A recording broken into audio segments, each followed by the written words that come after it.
Good YouTube, is TSJ Starbucks. Back with the first part of the video I was telling you about. I tried to do it earlier, but it's been kind of busy at work today, so probably do a two-part, or maybe I may can get it all in this one video. I doubt it. But anyway, to get into basically what I was saying while I'm gonna make this video, basically explaining why I haven't been consistent with videos or everything I've been talking about ain't happened. Like as far as the me with the company, the making the shirts and all that other stuff, and just everything. Well, in a nutshell, y'all know that I told y'all I got a new car when I first came back. I basically spent my sneakers on it. I sold baby basically like a third of my whole collection, and I was left with like 20 pairs of sneakers. Some of them I didn't mind get rid of. Some of them, it was kind of hard, but I knew the profit I would make from them, so I let them go. But I never explained why. And it was because it was kind of the powers to be, and like I like to keep my mouth shut about things until now. I'm learning to keep my mouth shut about things until it actually happens. But basically, in a nutshell, I say about what is this 2016? I say around August, September 2014, I went through some drama with my daughter's mother. With that being said, anybody that gets what I'm about to say already know what it is. But anyway, let me explain it. Basically, I was in a wedding for my aunt. Me and my daughter was. And my daughter's mother the next day got an attitude saying that something was wrong with my daughter's hair. She thought somebody put a permit or whatever the case may be, which never happened. And I explained everything, but my daughter's mother is plain and simple. She's crazy. Like she's just a little touch. And from that, once an argument, the whole family got involved, and end up she's tried to fight me for custody or whatever the case may be, and that's what she said, and I get a letter in the mail about child support. Mind you, my daughter just turned 8. I've been financially handling anything for my daughter. Even if I should have not, I just take it as it's my job anyway because I'm her father. But I've been handling anything for that child since she's been born. Okay, but basically it was kind of weird because I had just got three jobs, you might as well say, as soon as this all happened. I was working 2 full-time jobs, which I still am doing now, and I had a little side gig. So I had, like, it was just a start of me getting my life in order, getting a lot of debts I had, or any problems I had, and getting a new car. Like, all that was about to happen, and then now I got hit with that. And it just seemed like every time something good something good happens in my life, 2 to 3 more bad things happen. I don't know. But I was pretty sure like that wouldn't happen. That wouldn't be the case. I thought maybe she'd calm down. 2, I really didn't care if she did calm down or didn't. I thought in my eyes I had too much proof or too much evidence to show that I'm not a deadbeat father, because that's all child support is to me, is definition of a deadbeat father. That's what I take it as. Whether the dude's doing what he's supposed to or not doing, they like when they put you on child support. To me, they label you as a deadbeat father, any way you want to put it.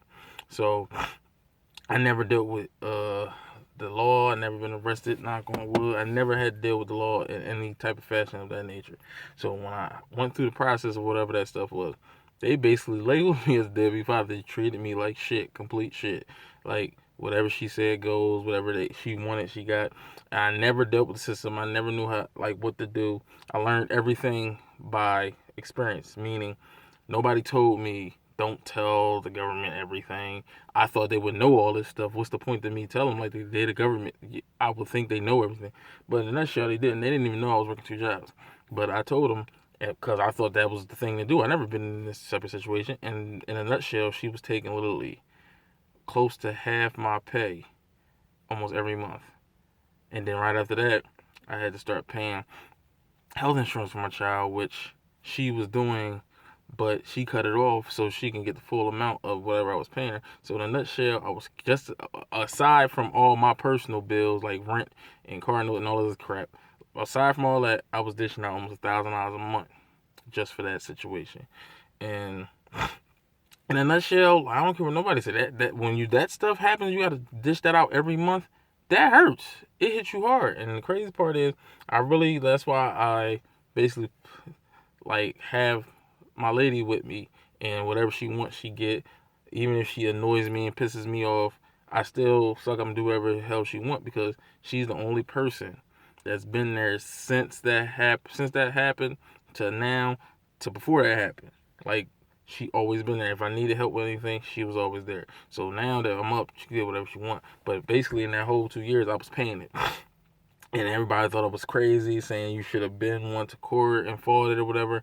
But I feel as though, because the second I won again, because they were supposed to lower it, because I was paying her health insurance. They told me to do this, right? I missed a day of work. I had to pay $50 court fees. We didn't get in the courtroom till like 3 hours after the fact of what they said we were supposed to do, and they still denied me. This woman showed her ass, got smart with the secretary, cussed her out, left out the courtroom, had all her, like, we have a daughter together, which is the oldest, and she has 2 other children. But she had all of them with her. I guess that's wins her sympathy or whatever. And she even, like, got an attitude with the judge. All that, and they still deny me, saying that I'm lucky I should be paying what I'm paying. He thinks I'm paying a good amount. If he cuts it down, he's taking away from my child. When I'm I'm literally showing evidence. I'm taking care of everything, and this is hurting. Like, it's taking, like, even with help, it's taking too much. Like, and then if I get another job, y'all just gonna add that onto it. So it's like you can't win when you're in this system. And like, I really feel as though that somebody, like, if I can somehow help, like, that law needs to be fought. Like, whereas though, if you're gonna give the woman child support, even if she do needs it, she should have a 6-month window. Whereas though because technically they're supposed to be doing that with a job. If they have a job, then you don't pay much. But if you don't have a job, they tax the hell out of you. So with that being said, I feel as though every 6 months they should do a routine check on the parent that's receiving the help, and see if it's going to where it's supposed to be going, and if she or he has a job. And they don't do that shit, and it's crazy. So in the 2 years, I just literally was taking in everything she said, everything she do, didn't complain about nothing. When on the inside, literally, I was building up a case through the whole 2 years. I didn't want the money to go to her, but like, it's just a loss I had to take. So with that being said, she gave me hell the whole entire way until I was already in the process of hiring a lawyer. I was talking to lawyers or whatever, and they was basically saying that it's gonna be a fight. And I'm like, if they was to see the whole story, like, I don't know how, because everything's one side. I have a huge family, so God forbid anything ever happen, and I'm on hard times. I got plenty of places to go. This woman has no family, and like, she's basically doing everything herself. She needs help all the time. I don't mean to put nobody out there like that, but this stuff just been on my head for a long ass time. So, basically, I built my case up so good that when I finally served the papers for custody, it wasn't much she could do or say, and they awarded it to me. And 2 days later, I went right after the hearing, I went to the domestic relations building and got filed to get the child support cut off. Went back to court because they said since since the custody was considered temporary, I had to see a judge because it wasn't permanent.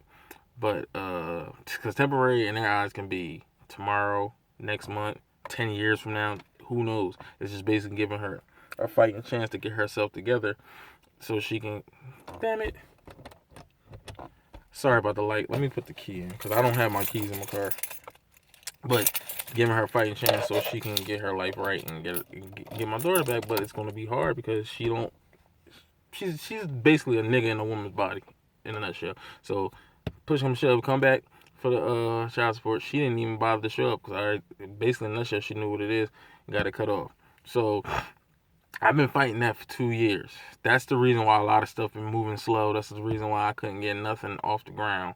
And don't get me wrong, I tried my hardest to co-parent, do it whatever it is, so we can get along just for my daughter's sake, because we don't see eye to eye at all. Like, she's detached from reality. She thinks everything's supposed to be her way. She plays the victim all the time. Everybody's doing her wrong. Even with this situation, with what's going on now, she says that I'm taking her child from her, and I don't care about her. She's ready to fight, kill me, all this other crazy stuff. But in a nutshell, I'm saving my child. So I'm still trying to work with her to figure something out, and she just wants it her way. So that's why everything, like, nothing will ever happen the way she wants. But that being said, that was the hold up on, because a lot of people ask me, what's up with the snipe shirts? I was supposed to be doing this and that. Well, the reason why I haven't really spoke on that and really talked about it is because I was waiting to pay for the patent. That's about to be done literally in a couple days. Like, after I handle that, I gotta really find where I'm gonna go get them made now, because the person I had that was printing shirts when I had at the time, he's not around anymore. So, like, I'm trying to, like, it's a whole lot of behind the scenes stuff you gotta handle that I'm finding out now. That's the reason why I've been slow on a lot of things. I haven't been speaking on a lot of things. And what else? But basically, that child support thing, yeah, that was messing with me for a while. And it's not just the fact of just buying sneakers. Like, it was like holding me up for a lot of stuff. I mean, getting bills paid the way they, like, I was almost late on a lot of stuff. Uh, and like, selling sneakers wasn't like something I wanted to do. It was like I didn't have a choice but to do that, because I needed a car. Like, it was no way around. And that's what irritated me, because as soon as it happened, it was like a month or two before my birthday, and I had saved up like almost $2,500, and plus I had more money coming in because it was like the beginning of the month. I didn't get paid all my checks yet, so all that money was going to a car. And I was like, basically, I was going to get a brand new car, like the one I got now, but it would have been like that year. But then they hit me with that, and I didn't think I was gonna be paying as much as they had me paying. Like, I couldn't handle doing that and paying that, and paying health insurance and trying to pay a car note. I couldn't handle it even with help. So I just had to bite the bullet and ride out with the car I had for a minute. And then one day I just said, I can't take this no more. I picked up another third job again, that I was working my weekends off. Like, I literally almost didn't have no days off. That's another reason why I don't make a lot of videos. I work so much. Like, literally, I work 7 a.m. to 11 p.m. every single day I work. And I have about I have about 6 days off a month. Every other weekend and every other Friday. That's not my only days off. And I was doing that for like 3-4 years. So now that all this is like done, I can finally like get my life back in order, where though I can go towards working one job, or still work 2 jobs, but not as much. So basically, a lot of things is about to happen, and that's the reason why I said in the beginning of the video, the March Madness video, I guess that's what I'm gonna call it again, that's the reason why it's the way it is, because literally I'm catching up with everything. I told you I missed so much, and I didn't just miss everything just because of that. It was because more important things are in my life, that I'm not going to sit here and spend every little penny I got of extra money on sneakers. Like, I say the last year, even though I still was copping here and there, a lot of stuff I sold or returned because it was like pointless. I'm like, I'd rather spend it on something better, because for one, the prices of Jordans and LeBron's and any sneaker nowadays is like, it's getting out of hand now. Like, Jordans are basically $200, you might as well say. Okay, it was $10, but that's just down here. We don't have that much tax or any tax down here. Other places, they paying like $10-12 in taxes on shoes. That's ridiculous. So you're basically paying $200 for a pair of shoes. And then like when you get these elites and all the other shit, they almost $300. So you're basically paying resale value for most sneakers nowadays. Now that the hype then died down dramatically, like, it's no point to rush out to get shoes anymore. And now that Foot Locker got this program of layaway, I mean, at first I thought that was like the dumbest shit ever. Like, so it's that deep now. We got layaway sneakers, but in a sense, at least with my situation, it actually helps me, because the simple fact that, like, I'm catching up, so I'm trying to get as much as I can within a month. I won't say my goal, but what I set for myself is that I'm gonna cop at least 2 pairs of sneakers a month. My number one objective is to get all my 11s back. I sold every one. Anybody that watches my videos knows that the 11s is my favorite sneaker of all fucking time. If I had to keep any pair of sneakers, it would be the 11. And everybody know the cool gray is the only pair that I would never go. That's the only pair I have left. The 2001 pair. I even sold my 2010 cool gray because I only sold it because that when I got that shoe, I wasn't heavy into sneakers how I am now. I mean, I was always into it, but I wasn't like making sure they was in Ziploc bags, cleaning the bottoms every chance I got, making sure they look nice and neat and all that shit. I wasn't like that. But when I got my Concords, I actually was listening to my brother. I didn't listen to him at first. He kept telling me he was trying to find methods to keep your soles icy as possible for as long as you can. And I wasn't listening.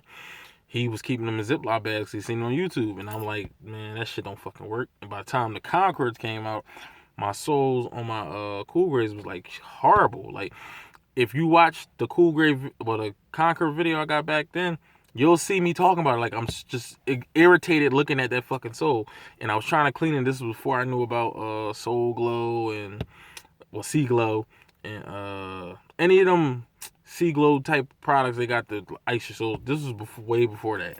I knew about it. So I just wanted to get rid of that fucking shoe. I said, I'm going to try to find a dead stock pair or a pair where the sole looks a little better so I can start fresh and not I don't mind. I said I never mind my soles being shitty at the bottom. When it gets to the side pods where though you can see it from the side of your shoe, I get irritated. I don't want it no more.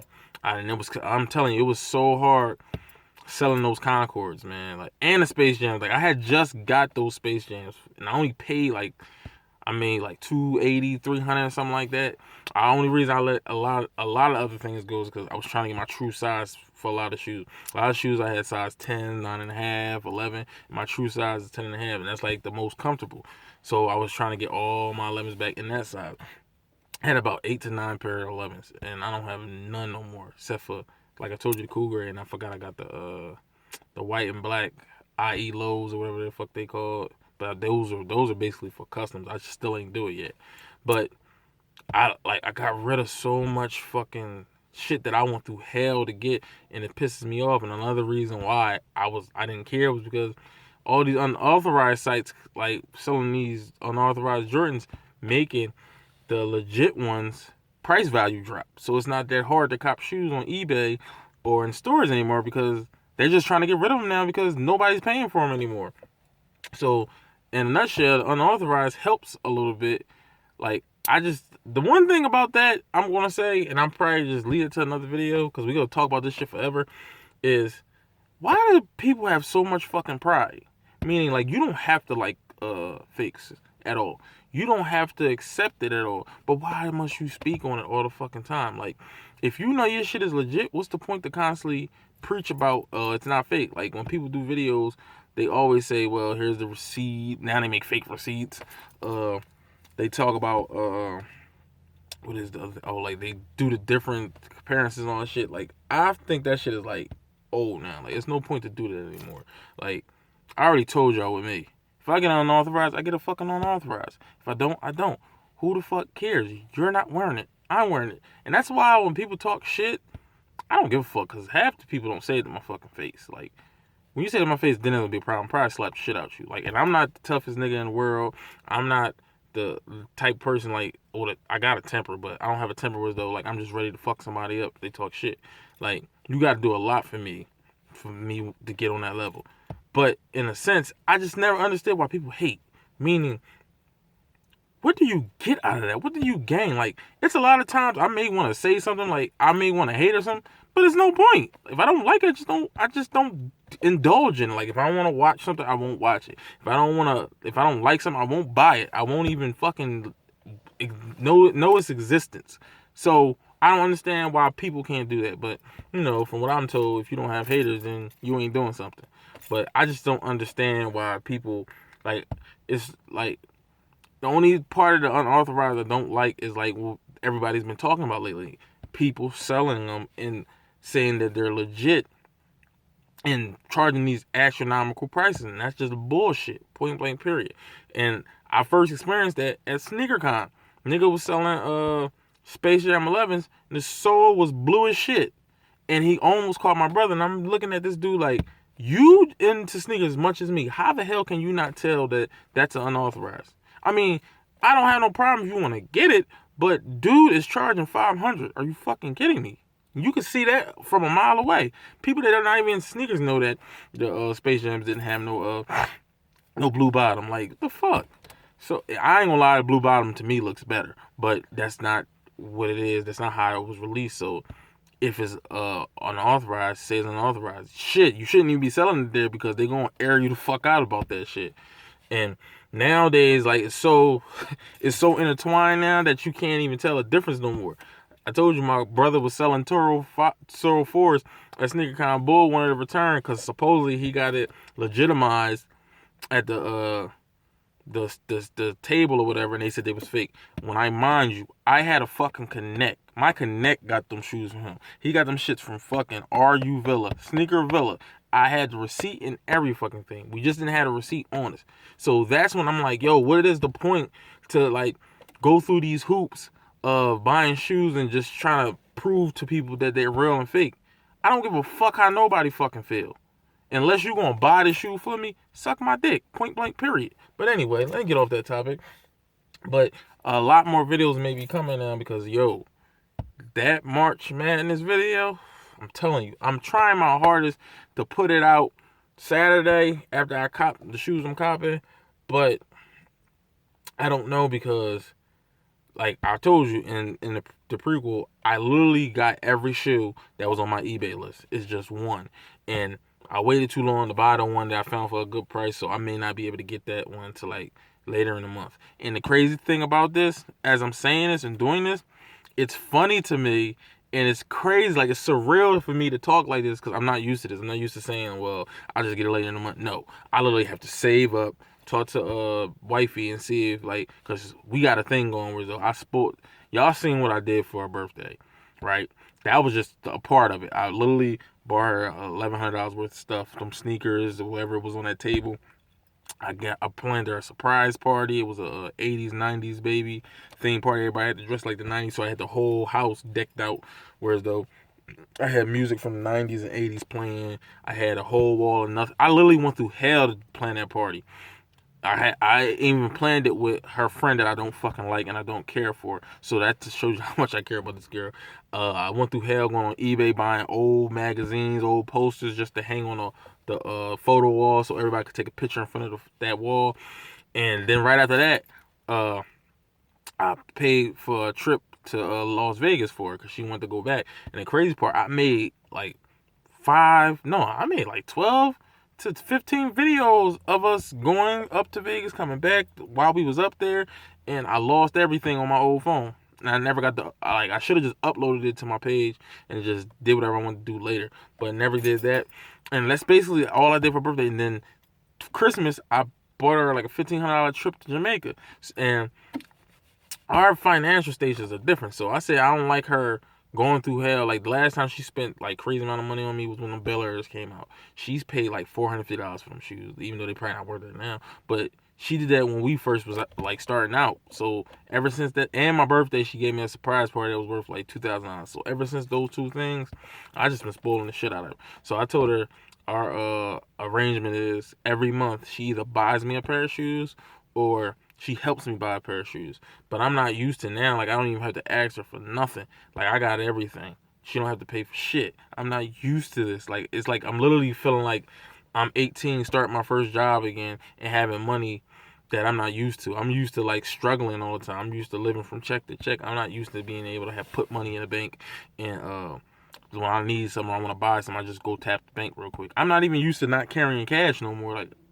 all my money is in the bank. I don't carry cash no more. I'm not used to that no more. Well, I'm not used to that at all. I'm not used to going to the mall, buying what the hell I want when I want. I literally bought 3-4 pairs of jeans last week, and that may sound normal to y'all, but to me, I haven't bought a pair of jeans in almost a year. I've been wearing joggers and cargo pants for like the last year. Like, I'm telling you, like, this is the reason why I made this video. Like, I'm just expressing myself. So, like, sometimes, like, we do the bullshit, the little, the sneaker, talk and all other shit. But sometimes it's okay to get real. Like, I mean, if you don't like the video, you don't have to fucking watch it. I could care less. This is for people that really give a damn and people that going through the same struggle. I just want, like, especially for I won't say niggas, especially for my real men that take care of their children that's being bamboozled and sidetracked by the fucking government and by the laws to be. Like, especially black men, they treat us like shit. Like, when I want for the custody thing, not even the custody thing, when I want for the child support to get cut off, it was 7 cases before mine, and I heard everybody's case, and it was really treating these men like shit. I'm not gonna sit here and say every man was perfect, but just the, like, one dude, like, was doing better than me for his kids, and they still, like, raised his fucking payments. I'm like, yo, like, this don't make no fucking sense. Like, that judge and the people here really don't give a shit. And then, like, it pisses me off so bad. Like, I wish I was in law school or something so I can know the law, whereas though I really want to do something about that law. Like, literally. I'm not gonna say, like, disown it altogether, but a lot of these women get away with shit. Like, they just really sit on their ass and just let the government pay for it. I would never in my life even deal with another woman that don't want to do for themselves or their child. And I damn sure will never be like that my damn self. Like, I'd rather be broke and poor before I let another person take care of me or take care of mine. Like, I don't need nobody's help. I would take it if the shoe fits, but I'm not going to ask for it. So, actually, yeah, it's 26 minutes. I can't believe I actually got that shit all in this time. I'm about to go back off break soon. I thought I was gonna need like another part, but I'm not even gonna say rate, comment, subscribe no more. Like, I want you to subscribe and comment, but the rate shit, like, there's no point to say. We already know what it is. Like, if you're gonna comment, you're gonna comment. If you're gonna subscribe, you're gonna subscribe. But I hope you do subscribe, because now, like, I got the freedom now to try to do something with this channel. I really wanna get another channel, like, it just focus totally on sneakers, anything about sneakers, vlogging, like, 'cause that was my plan last year. I was talking to my wife about it. I was like, yo, I just came up with this dope idea. No, I never seen nobody do it. I can't do it no more because I work so much, and, like, basically it's not a lot of shit coming out that I like. If it was like 2012, 2011, it would have been a perfect time. I was like, they should come out with like, they did everything with sneakers. They just never did a movie in theaters about sneakers and a TV show. And I feel as though they should do a reality show, whereas though you get an average sneakerhead that's, like, I mean, like, avid. Like, I mean, almost every sneaker, every Jordan, every release he knows about or he tries to get, or she, whoever. It could be a couple to me, and you just follow them throughout the day or throughout months and just see the process they go through to getting these sneakers. Like, people, like, I've been talking about this for like a year and a half, and I never said nothing because I was trying to do it myself on this channel, but it's too hard because, like, the way that releases are set up, it's too hard for me to get anything. I get everything on the internet now. Like, I hardly go to the store. Getting them Cement 4s was the first time I bought something from the store, especially that just released, in, like, shit, I don't even know. I don't know if I ever did that last year. I don't think I did it not one time last year. Probably was, yeah, okay, one time. Well, twice. I had got CP3 13s and the Laney 14s. But I ended up taking those back because my phone broke. And I needed a new one. So, I don't know, like, but I still, like, trying to figure out something to do in that sense. Like, because y'all see, I'm lazy. I hate edit. I don't never edit my videos even though I want to. And, like, I want to get an intro. I want to do a lot more to this channel than just what I'm doing now. So, I guess I'll leave y'all with that for now, because I go back off break. But the March Madness video is coming. I promise you, it's coming. And I should have another vlog. What is it called? Yeah. Damn, I can't get out. Show and Tell is coming back. Like, a lot of people said they like that series, whereas I basically show a shoe as opposed to just reviewing it like everybody does. Like, I know people get tired of seeing the same old reviews, so I always tell a story, because most of the time the shoes I get, it's a story behind why I got it. And I should have another Hype Beast theory. I'm probably gonna rename it, I don't know, but I should have another Hype Beast theory on Saturday, and this one will be interesting. So with that being said, see you on the next one.